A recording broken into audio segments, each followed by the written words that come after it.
The utility that we looked at is the bus transit system in Rio de Janeiro. So just for some background information on the formal bus transit system, it was privatized in 1998, and of all public transport users, about 77% of them ride the bus. In 2012, the Bus for Rapid Transit Corridor was initiated with the TransOeste. So the way that this was built was with a partnership with Embark, which is an NGO with the World Resources Institute. The reason why they have it is because not only does it reduce CO2 emissions and reduce traffic congestion, but it also helps to integrate with the existing networks. It reduces, at least the TransOeste line, reduces the travel time by about an hour. Both funds from the World Bank and then also funds coming from the Olympics are what are building the bus rapid transit line.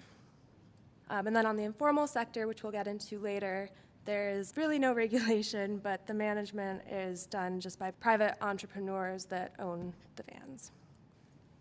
So it was a real challenge for us to find any elaborate financial statement of any of the companies that are currently operating in Rio. However, based on the reports that we read and our analyses, it was very easy to conclude that because of certain disadvantages of not having a really coordinated bus system, having too many companies, they're not really that efficient.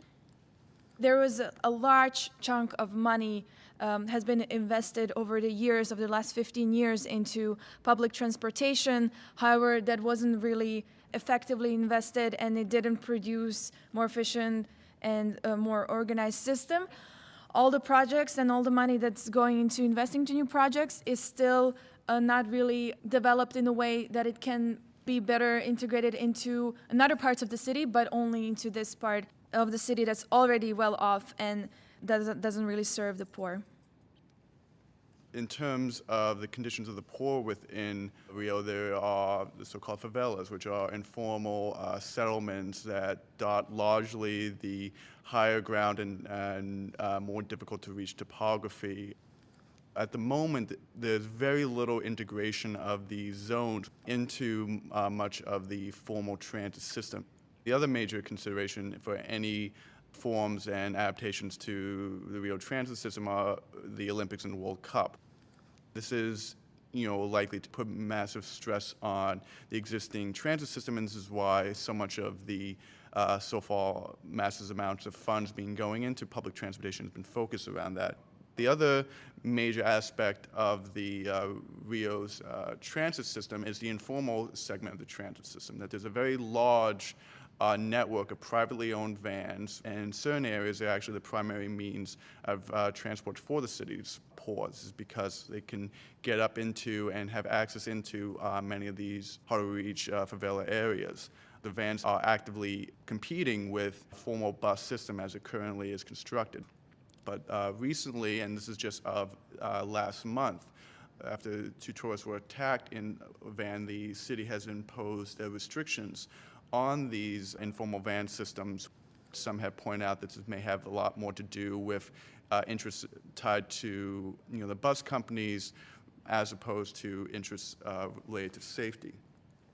The metro that exists is primarily just around the coastline for these reasons, that these high topography areas are where many of the city's poor are reside and are marginal to much of the existing transit system, that on the roads currently there's also massive congestion, and this leading to situations of road safety but also of high CO2 emissions.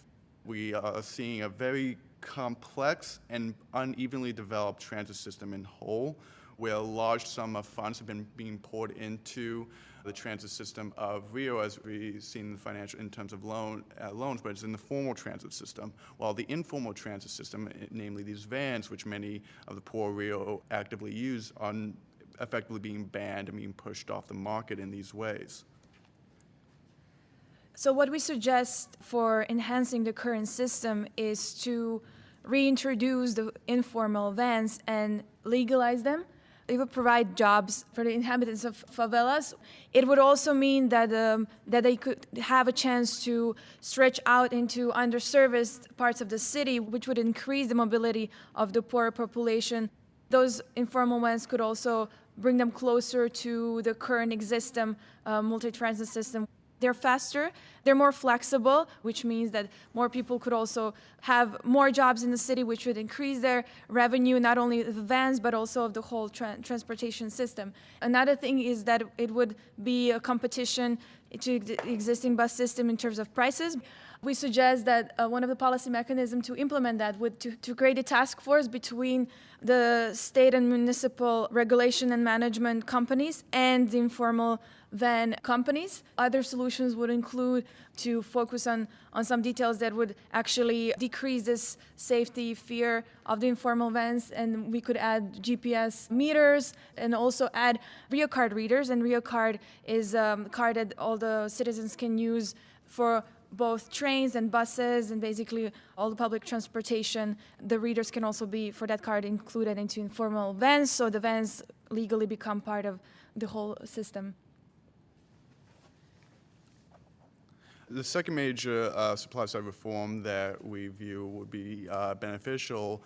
We view that it would be proper to continue to expand the BRT line specifically into these areas that that aren't currently being reached because they aren't connected to the Olympics and the World Cup development.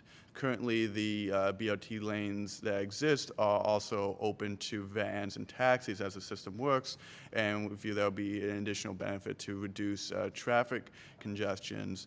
Furthermore, plans of upgrading the current road infrastructure by, basically improving the road conditions, which will hopefully increase general efficiency, and possibly look into the construction of more multi-use bus depots in the favela regions to further on the integration into the urban city networks. Similar to our other supply-side reform, we would create a task force that consists of representatives from both the government with the government transportation agencies as well as representation from the private companies that manage the buses. They would want to determine which roads need improvement. The second task they would be setting out to achieve is determining the best strategically located bus depot stations.